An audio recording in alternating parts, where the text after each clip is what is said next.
Greetings and welcome to Your Place on the River, a podcast brought to you by Carriage Kia of Woodstock, Georgia, and featuring Chattahoochee Nature Center, where our mission is to connect people with nature. CNC is a private, nonprofit 501c3 organization supported by our members, community at large, and listeners like you. To learn more about Chattahoochee Nature Center, visit chatnaturecenter.org. To comment on this podcast, tweet us at CNC Nature and use hashtag YPOTR.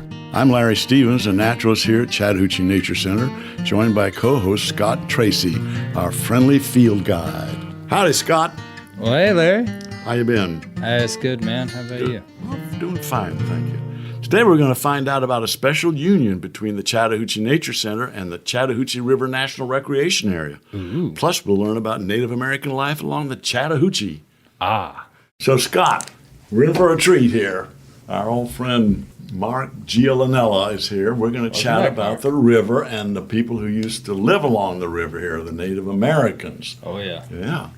And he's got something special he's going to add to the end of our little discussion here. But hi, Mark. Hi, Larry and Scott. Good. It's Scott and Larry. Yeah. Don't forget Scott. So, as we've discussed, we want to talk about the Cherokees and the Muskogees who used to live around this area. Get us straight on Muskogee versus Creek. Right. Well, yes, there were the two groups of Native Americans that lived around this area along the river. And you mentioned Muskogee and Creek. So the Muskogee is the name that group called themselves. That was the name that they called themselves. When the British settlers came here, they gave that group the name Creek because they were the people down by the creek. But they themselves called themselves the Muskogee. And then we had the Cherokees. That's right. And where were they coming from? Sure. So the Cherokee were living, further kind of north on the river and in Georgia and into North Carolina. And they were in that area. They were here about 1,500 years ago. But it's been studied that originally they may have come from a group that had kind of split off from the Iroquois, which are, if you're familiar with the Iroquois, are from the northeast part of America. So that's how that... So they were migrating They south. ended up migrating south. And the way that they figured this out is that they've always been able to see that there was a bit of a linguistic connection between the language of the Cherokee and the language of the Iroquois. But that's not to say that this area wasn't inhabited prior to 1,500 years ago. There's actually groups of people that had lived here up to 10,000 years ago, but they were not of those groups of Native They Americans. were neither Muskogee nor Cherokee. They were, and they've sort of just faded from history. We don't know what happened to them. Correct. Prehistory. Prehistory, that's right. Yeah. With all these different tribes that we're kind of familiar with in modern day history, I'm sure there were even more fractions of tribes. Did the river at all serve as kind of a border in between different tribes inhabiting this area? It did. And the Chattahoochee River kind of served as sort of an unofficial border. Right? So you would have the Cherokee, like I said, further to the north and east into North Carolina and Georgia. And then as the river goes, and right now it goes west from Atlanta, kind of comes down this border of Alabama, makes that border. Yeah. And over there to the west was where there were the Muskogee. And there were even different groups of Muskogee. Right. Sub-tribes, yeah. Groups, yeah. And you mentioned that when the European settlers came here and referred to them as the people down by the river. That's because they didn't like the Western Indians, right, having to pack up their teepees and move out. They had permanent settlements. That's right. They did. They did have permanent settlements along the river, and tributaries. And tributaries, and that's because the resources were here, and there were so many resources that they could utilize through this area. They would utilize a lot of plants and the animals and other natural resources for their survival. Some things that they even had are some of the things that we see here every day at the Nature Center, right? So they actually would use the box turtle for several items for food, but also for decoration. So they would, you make bowls out of the box turtle shell. they would, wear them for decoration. But I mentioned food. Now, this is pretty interesting because what happens if you were to eat a box turtle is that you can get sick because they accumulate basically toxins in their body from eating mushrooms and berries that may be harmful to humans. But the Native Americans actually learned this, and they were able to basically corral box turtles and raise them as hatchlings for food, right? So they could actually raise them on their own, and they would not accumulate those harmful toxins, and they could be used as a meat source. Clever. All right, so effectively, by them not being nomadic like the Western Native Americans, they were able to lead into what is agrarian society, where you grow food, grow animals. That's right. Now, it's pretty interesting that they did that, but they were very connected to the land to be able to do that. And there were three main crops that they would grow. That was corn, beans, and squash. And they would refer to those crops as the Three Sisters. And they would plant them throughout their fields, and the corn in small hills, and the beans would be planted around them, and they would intersperse the squash throughout the field as well. So the corn would grow up, and the beans would grow up on the corn stalk, and the squash would grow out along the ground. That's right. And cover up any kind of weeds or anything. That's like right. It was actually a way to control weeds in the way that they planted them, in the order that they planted them. Yeah, and when you say when you say they planted them and they harvested them, who were I mean, the they? Native Americans. Females. Yeah. So, yes. The men were off hunting and gathering, and correct. Well, hunting. Right, yes. The men did do more of the hunting, and then the women did do more of the farming and the maintaining of the villages, yes. What did Muskogee mean in their language? Is that just their word for human, sort of? Or did they have, do we have any idea of what that term means? No, I'm not familiar with what that would have. Maybe they called themselves the people down by the river.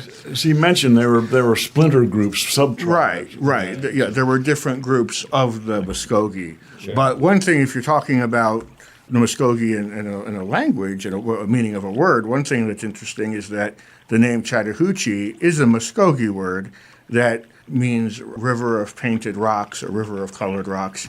And gets that from the tumbling waters that would go over the rapids and create those kind of blues and greens as the water churned through. Yeah, okay. And we must emphasize that the river where it runs past the Chattahoochee Nature Center, that's Bull Sluice.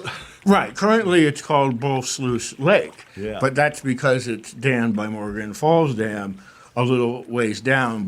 Which is why we can't see the painted rocks. Right. But before it was dammed, there were tumbling waters that created those colors. A much more active river.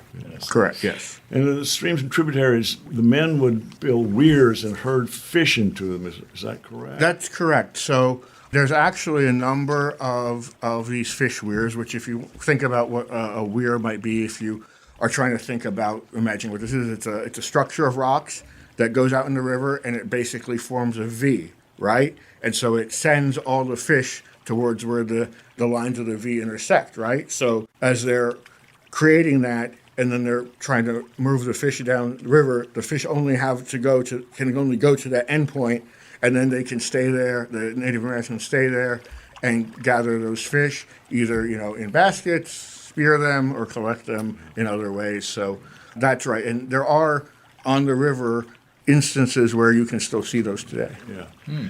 And another thing, and I think a lot of people aren't aware of this, the river, not only were there permanent settlements there, right, but the river was used for trading. That's right. The river was used for trading, and a number of elements or a number of things were traded up and down the river with different groups of Native Americans. Some things even like abalone shells or other types of stones and rocks That you wouldn't find around here. So we assume they've traded other kind of goods for those things. So, and we're talking about the plants and how they were used, and you spoke with someone. That's right. I did speak with a Cherokee elder named Tony Harris, who has a Cherokee garden over in Cobb County, and we spoke about a few of the native plants that the Cherokee utilized in their everyday life here in the area. And he's an active garden Yeah. over there. That's cool. So it's like, is he implementing like some of the old practices that they used, or is he like restricting himself from using any modern day fertilizer or anything like that? I don't know. Are we gonna find out in this talk? But it is, I mean, I know that he does try to get as much information to be as accurate as to what the Cherokee did. Okay. Yeah. So, Cool. but the garden's there. And Mark, let's hear, you did an interview with him. Why don't we take a listen to that? Today, here on our podcast, we have a special guest. Here we are learning a little bit about the Native Americans along the Chattahoochee River. And today we have Tony Harris with us, who is a Cherokee elder, also a Cherokee citizen, and he's the overseer of the Cherokee Garden in Cobb County. And Tony had done a wonderful presentation for our naturalists here at the Nature Center, and we wanted to get him back on our podcast to share a little bit about some of the plants that were important to the Chattahoochee River in the area. And we were going to talk about some of those important plants. There are many important plants, but three of those plants that we wanted to talk a little bit about were black walnut, wild ginger, and rattlesnake master. So, Tony, can you tell us a little bit about each of those plants? You know, why were they so important to the Cherokee in this area? And, you know, what did they use them for? First of all, wild ginger is so important to the Cherokees because it was part of probably 70% of all the Cherokee formulas for medicine. And now, it's not like the Cherokees would take one plant and make a medicine. Sometimes it was a combination of 2, 3, or 4 different plants. And I've identified over 500 plants and/or trees they use just for medicine. So you can see how complex that can become. That's also the reason why it takes anywhere from 15 to 20 years to become a competent medicine man or medicine woman, and why it oftentimes runs in families because the children are exposed to it, can pick up on it and carry it on. The Cherokees oftentimes name their plants with descriptive phrases. And in Cherokee, the name for this plant translates the mule's hoof print. And the reason for that is that if a mule were to stick their hoof in the mud and pull it back out, the imprint that would be left is the same shape as the leaf on the ginger. Oh, they used this to treat indigestion. They used it as a kidney medicine. And they also made a tonic out of it to drink for endurance as the upcoming harvest season started. The black walnut, we have several of these in the Cherokee Garden, but an infusion of the inner bark was taken for smallpox. And that was important because prior to the Trail of Tears, there were 2 major outbreaks of smallpox among the Cherokees, which killed half of the living Cherokees each time. If a Cherokee had a toothache, they would chew the bark and it would relieve it.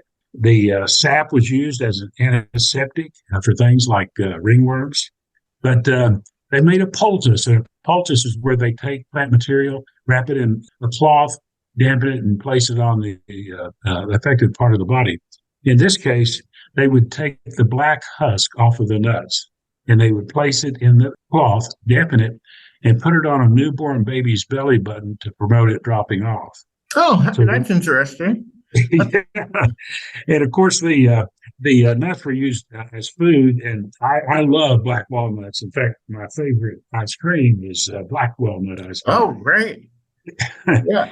And I think I was, looking through some of the other stuff of, just this wealth of information that you have. And it looks like even the nuts were mixed with hominy corn and pinto beans to make a porridge. And then also they could make black dye from it to dye baskets and clothing.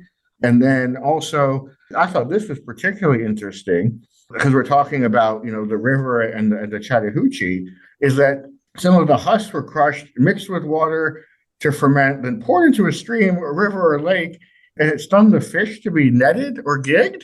They would actually fish with a black walnut. Okay. And they would basically let those black husks ferment and then pour it in the water, and it stuns. It doesn't poison, it stuns the fish, and they come up looking for air. And they would either net them and throw them on the bank or gig them and throw them out on the bank. They never wasted anything, what they didn't use that day. they'd take back and put in their smokehouses. And they also did the same thing with the roots of the buckeye. Oh, the And, buckeye too, yeah. Yeah. But both of those are highly illegal. It's called harvesting. Now, there are fish traps, Cherokee fish traps on the Chattahoochee River. They're kind of V-shaped. They're made out of rock. There's probably 4 or 5 of them on the Chattahoochee. Even today, when the water is at the right level, you'll still be able to see them. And basically, in that V shape, it would force the fish down into a smaller area where they could be either netted or jigged or whatever. Right, right. I know. I had learned that as well. I know I have been able to observe some that are on the Etowah River. I don't know if I've ever been able to see any on the Chattahoochee. Are those maybe further north from our location? No, they're fairly close to where you are. Yeah, and but sometimes the water level right vary so much. They're not always seen. Yeah, that's they're true. Not always in view. That's true. And then the other plants that we were going to talk about was this rattlesnake master. And in also reading about some of the information you had, I came across that it says the Cherokee called it warrior's plant. Was it part of a survival kit or? Well, basically, it's in the parsley family, and it can grow to about 3 feet tall. And the Cherokee name for this, again, a descriptive phrase, is a little base of mother corn that encompasses all. Now, what that means is if you look at the leaves on this plant, they look very much like the leaves on a cornstalk. And mother corn was so basic to the diet, it's referred to oftentimes by the Cherokees as mother corn. So a little base of the mother corn that encompasses all of the plant. And it was called a warrior's plant and also a survival kit. And the reason for that is that hunters, when they were in the woods, if they would carry these button roots on their person, and they believed that if they came across a snake, it would crawl away from them. However, if they suffered a snake bite, they would chew this bulb and swallow half of that and put the other half on the snake bite itself. And the Cherokees were not the only tribe that used this plant for this same purpose. In any event, the roots were also known to inhibit cancer. Right. And the blossoms on the flowers, when it comes up again, they would take those blossoms and make a poultice and put that on a newborn baby's belly button to promote it dropping off.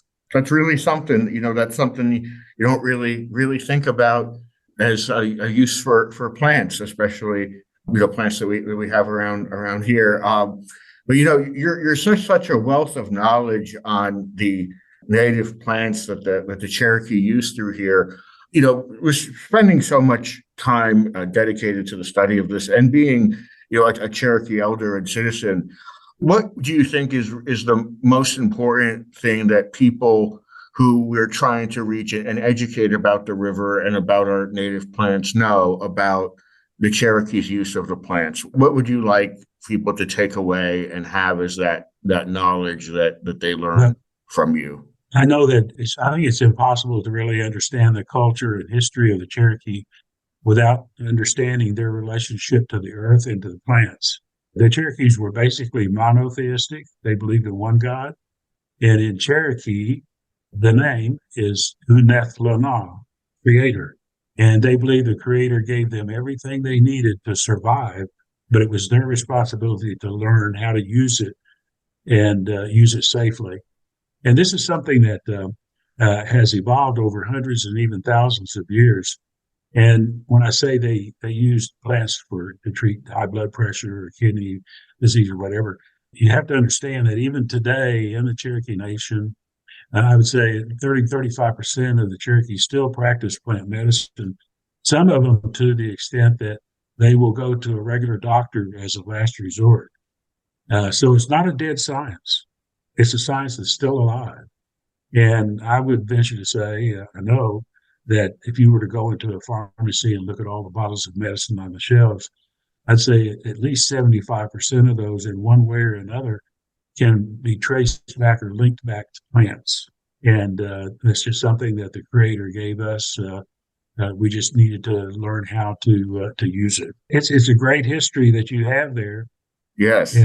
And I really like that you mentioned about the how much it was linked to the river and the fish and all that, because that's what we're really looking at, all those ways that people connect to the river, especially over time, which the Cherokee certainly did. So, thank you so much for all of the knowledge you've been able to share here today.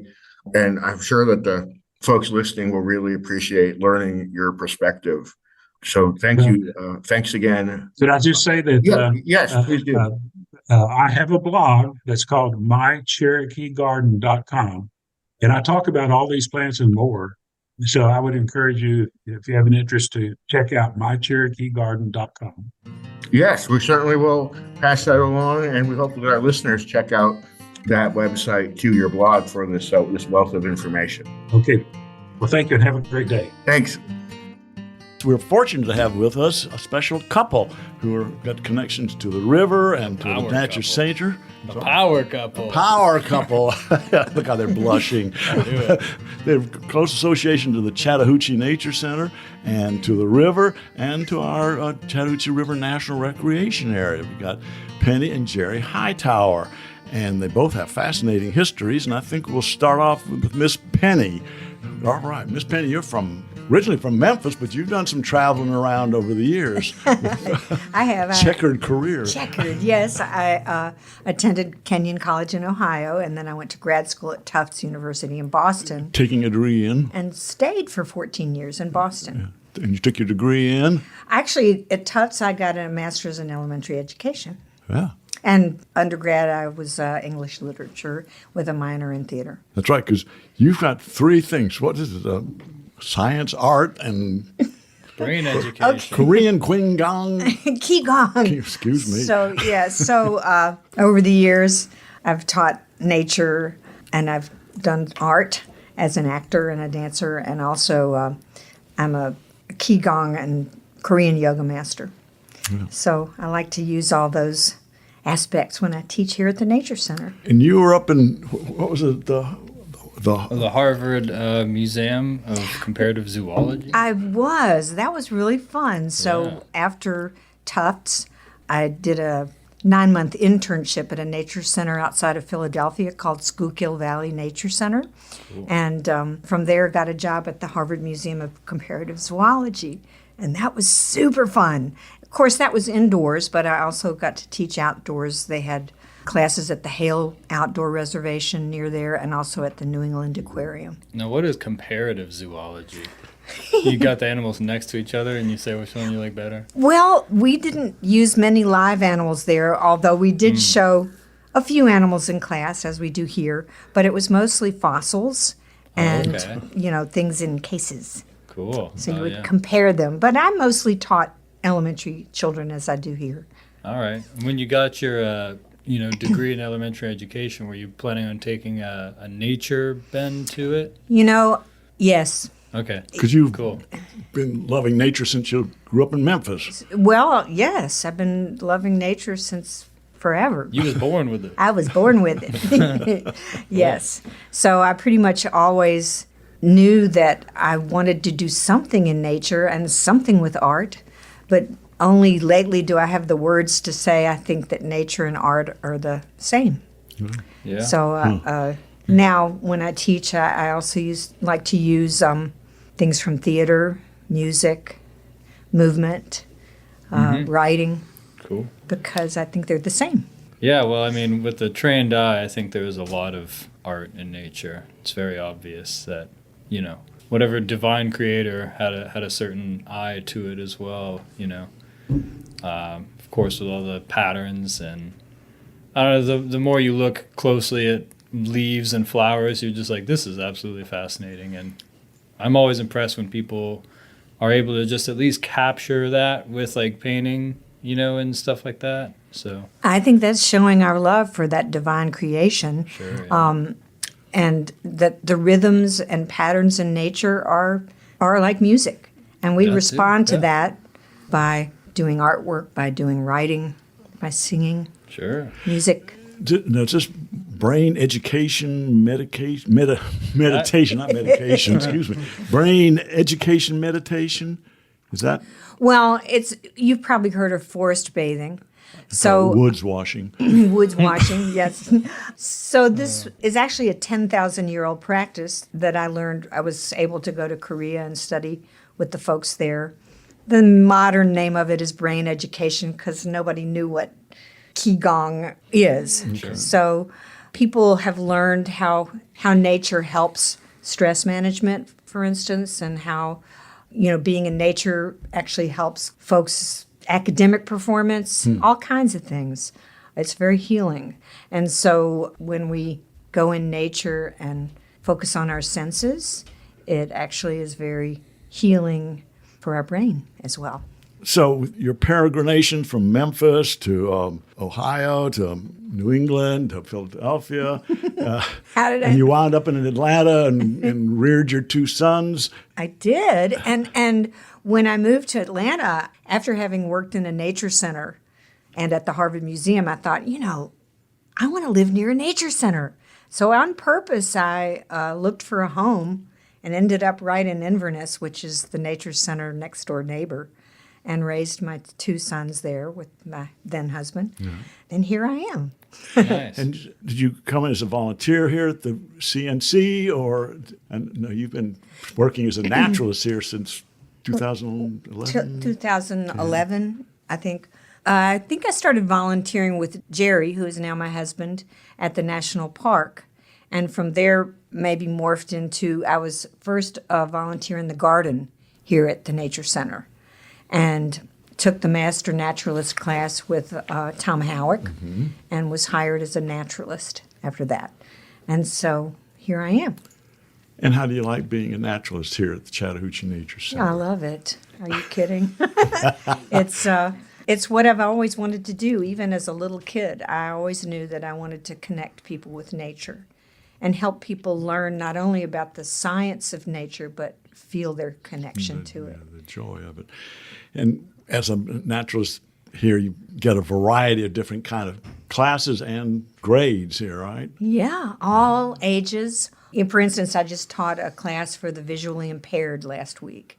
It was adults, and that was mostly seniors, and that was just delightful. How gratifying. Yeah, and pre-K. Yeah, we got programs, a whole range of programs. Yeah. So that's a joy. Also, other connections is the man sitting next to you. Yes. Oh. Now, I've heard stories, and I can tell them, but they may not be true. So why don't you tell us? Not that has ever stopped me. But, and I also, when I came back to Atlanta that's where I started, was as a volunteer over at the Chattahoochee River National Recreation Area, known to us as the CRNRA, where Jerry's a ranger education. So you said you met Jerry as volunteering at the CRNA, but what about that canoe trip? Yeah, I want to let Jerry tell that. Actually, it's your story. Nope. You tell your version of it. So when my children grew up and went to college, Chicks left the nest. Chicks left the nest, and then I was no longer married. And I like to hike, but I don't like to hike alone in the woods. Good And practice. so I started signing up for National Park Service ranger-led programs. Mm-hmm. And guess who was leading them? Let me see if I can guess. Yeah, our wonderful educator sitting next to me. So I went on ranger-led paddle trips and hikes. And, well, there are two times he did take me for a picnic on the Chattahoochee and brought a picnic and bottle of wine. And those of you who are familiar with Sally Bethay's new book, he took me to the Cabin Creek Trail and the ruins there. And I thought, wow, this is really nice. He knows all the spots. Later he said, sometimes I lead trips that are on my day off at places other than the park or the Chattahoochee. Would you like to be on my mailing list? And anyway, so I got on his email list. And turns out you're the only one. Very exclusive. an exclusive paddle trip on the Chattahoochee River up north, where once again there was a delicious lunch and a bottle of wine. And I was like, this is really nice. This is a quality person. And not all that, he's good looking. He's cute too. Yeah. Use the button. So I'll let him talk now. Yeah. So you tell us your version. That sounds good to me. That's Yeah, see. I'll he's- go along with that. Yeah, that's the secret to a successful marriage. I agree. That's right. Yes, dear. Now, Jerry, you grew up in Atlanta and spent time as a boy on the river. I grew up in what is now Sandy Springs. What was it then? It was just Atlanta, 30309. Yeah. And I grew up 3 miles north of Chastain Park. But at the time when I was a little boy, there were still active farms in that area. And so there was an abundance of fields and forest. There was a small stream that came through my backyard off Powers Ferry Road. When I grew up, we lived on 5 acres. That little stream was full of salamanders and crayfish, and I spent all this time in the woods and in that creek.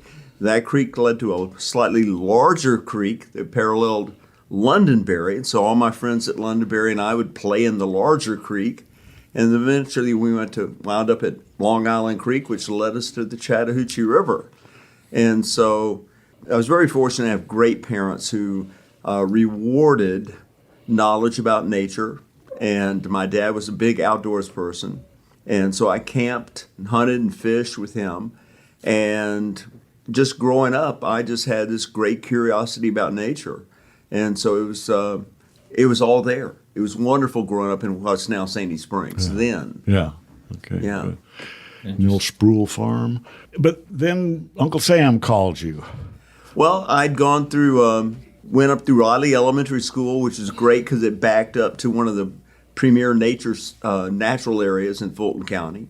Went to Sandy Springs High School, and I studied art with the renowned artist Jane Williams. And then I went to the Atlanta School of Art, and then I did something very strange. I enlisted in the Army, volunteered for Vietnam. You dodged the draft and enlisted. Yeah, I was a good draft dodger there. So I spent my time as a military police officer, served with the 1st Infantry Division in Vietnam, Big Red One. and then 3rd Army Command here at Fort McPherson in Atlanta. Patton's own. But even in Vietnam, I heard about, poisoned rivers, natural areas being destroyed, and became concerned. And so when I got here, the big push was to save the Chattahoochee River. We were concerned about what was going on in North Georgia. We wanted wilderness areas up there. The coast was under siege. And so even while I was still a sergeant in the military police, I started volunteering for conservation organizations, got hooked up with college professors and other nefarious types, and began a wonderful journey. Eventually went back to school, and I was studying American history and biology. I was going to teach. But all this time I was spending working with the Georgia Department of Natural Resources and their scientists and scientists from Georgia State and other places. Before I ever got in the classroom, our efforts to establish a national park on the Chattahoochee River came to fruition, and they snatched me up. And I tell everybody it was just to put me on a short leash, get this activist out of the way. And so then I became a park ranger. That's awesome. I like that you were so interested in nature back before it was cool. You were one of the original river rats, is that correct? I was. And tell us about the river rats. Well, I was recruited by the Wildlife Federation, and I became a district vice president, chairperson of their education committee and their conservation committee, and then represented the Wildlife Federation and all these other organizations like Friends of the River. And so we worked from 1970 until 1978 championing the Chattahoochee River. We wrote the bill with the assistance of the Department of Interior. Roy Wood, a resident of Roswell right here, was the regional director, and so he helped us with that. And it was a long battle. It was a tough battle. Worthwhile. But we finally got it through Congress. The Congressman, Andy Young, actually Andy Young's wife was wonderful. She helped organize canoe trips, and we'd take congressional aides and all these people down the river. And all the time also I was going up and doing transects up in the mountains. And I was fortunate enough to be given the honor of writing the original wilderness proposal for the headwaters of the Chattahoochee River, what's now called the Mark Trail Wilderness area, and had some wonderful mentors. Lou Greathouse, who was a senior natural resources planner with the state of Georgia, drugged me all over the state of Georgia and got me in some of the most amazing natural areas. We all thought he was going to kill us. He would get us in those kind of situations. And then Dr. Charles Wharton, who was the professor of ecology at Georgia State. Charlie was also a big mentor of mine. And again, he wrote the book Natural Environments of Georgia, and so he drugged me all over the state as we were researching for that book. And so it was a marvelous education after the education I learned on the Chattahoochee River corridor as a child. And that's what got me a job as a park ranger. And you were first a park ranger with DNR, is that? No, everybody thinks I work for DNR because I volunteered with them so much. Okay, but the park that became the... I was a volunteer with the state because originally Georgia Power donated some of their land, which became the Palisades and things like that. So there was actually a Chattahoochee River State Park from 1971 to 1978. But in 1978, That'd be Jimmy Carter. Jimmy Carter signed the bill creating the Chattahoochee River National Recreation Area on August 15th at about 9:30 in the morning in a rose garden ceremony. You were there. No. Oh, okay. I was here on the river. You were working. Okay. Yeah, Jimmy was a big champion of the river. And with the establishment that August morning, you donned the uniform, or? Well, actually, I was told by the superintendent of the park, John This is the state Henneberger- park. This is the national park. That he had converted me from a state park volunteer to a National Park Service volunteer, but that I was going to be a seasonal park ranger starting in May. So then I donned the uniform. And by October, they had converted me over to permanent. All right. So at that time, that was probably one of the largest national park or recreation areas in the nation, right? Well, park in New York City, Gateway National Recreation Area, and Golden Gate were both larger than us, but we were number 3. Okay. Yeah.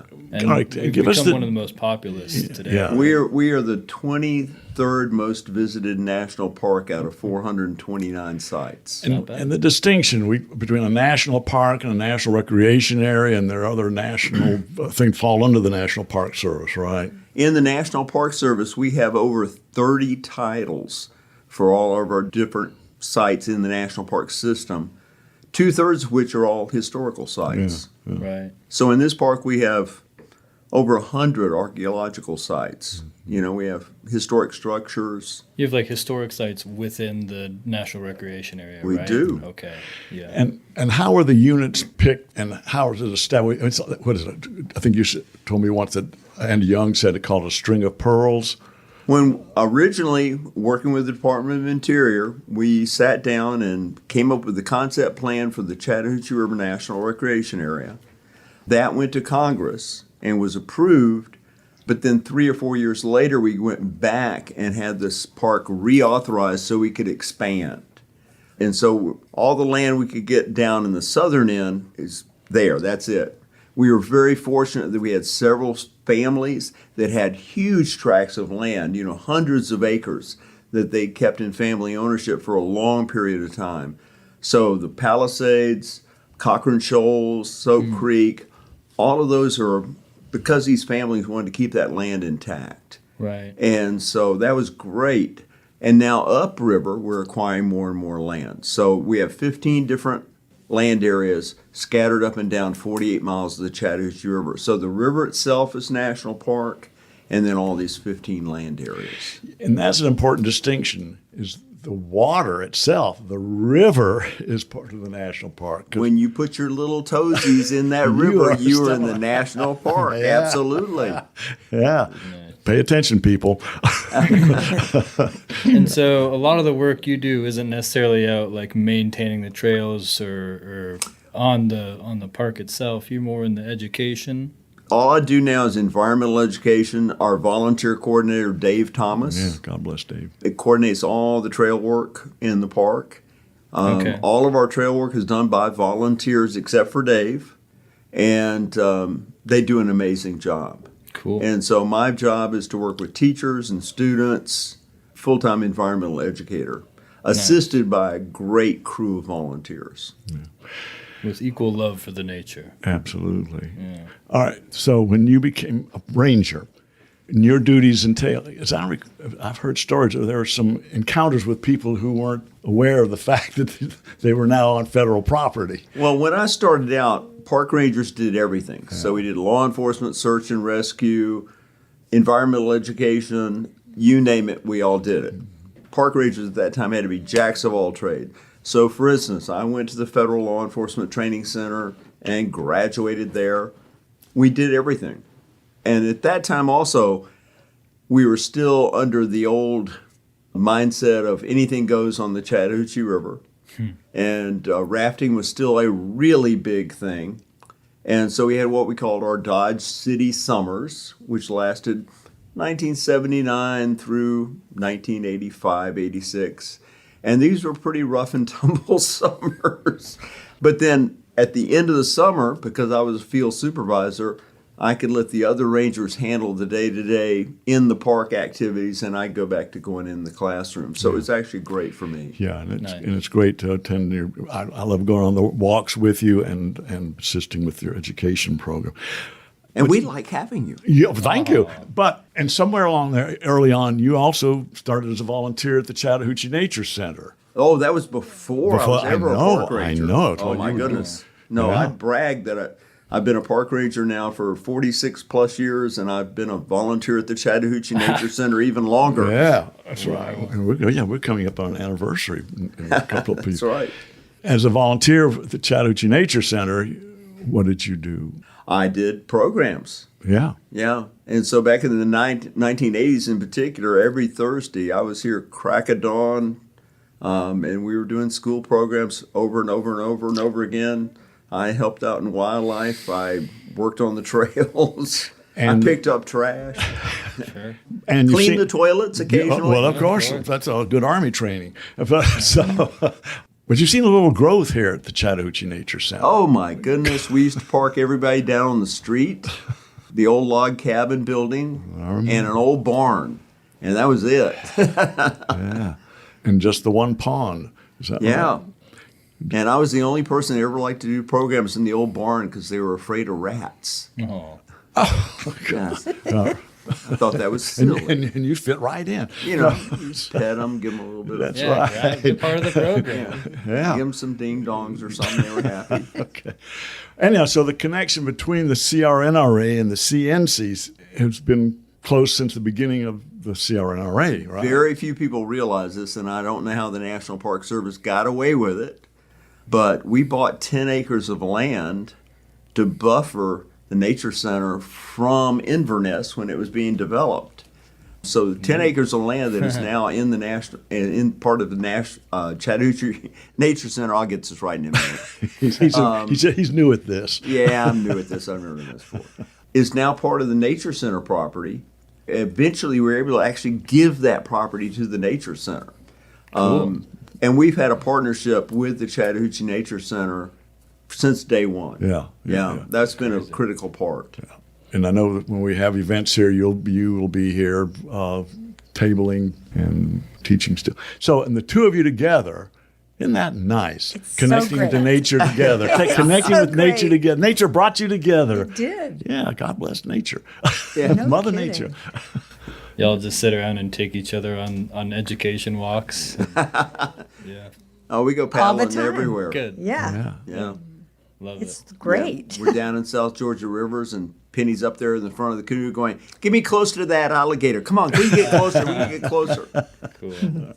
All right, and the river. You overcame a lot of challenges getting the river to the condition and shape it's in now, but there's still lots of challenges being faced. Oh, absolutely. Such as? Well, it's non-point source pollution. You know, in the 70s, we passed so many wonderful laws, like the Clean Water Act, which stopped a lot of the big industrial pollution.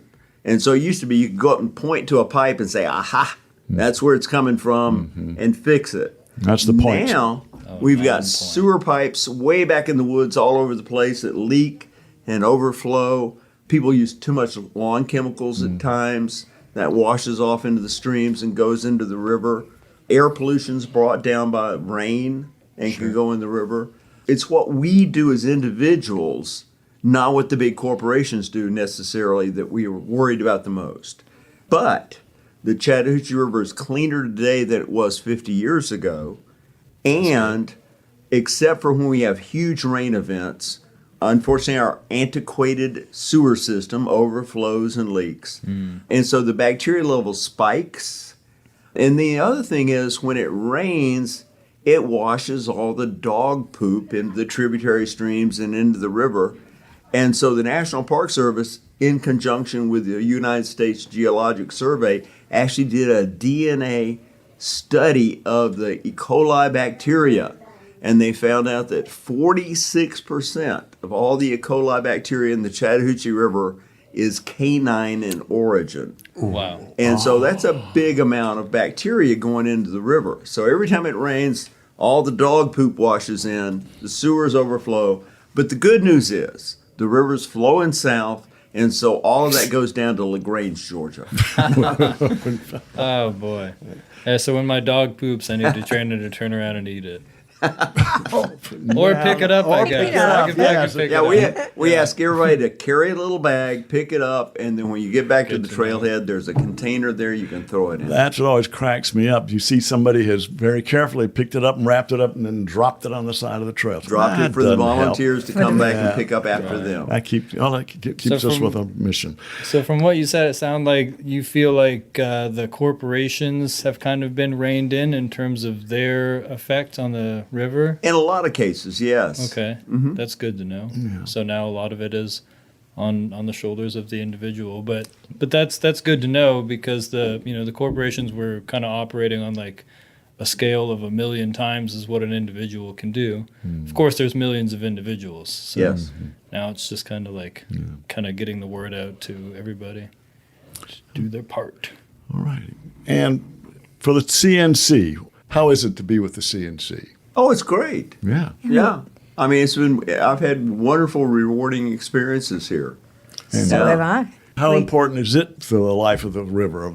Well, it's a wonderful component. I mean, we have a formal partnership agreement between the National Park Service and the Chattahoochee Nature Center.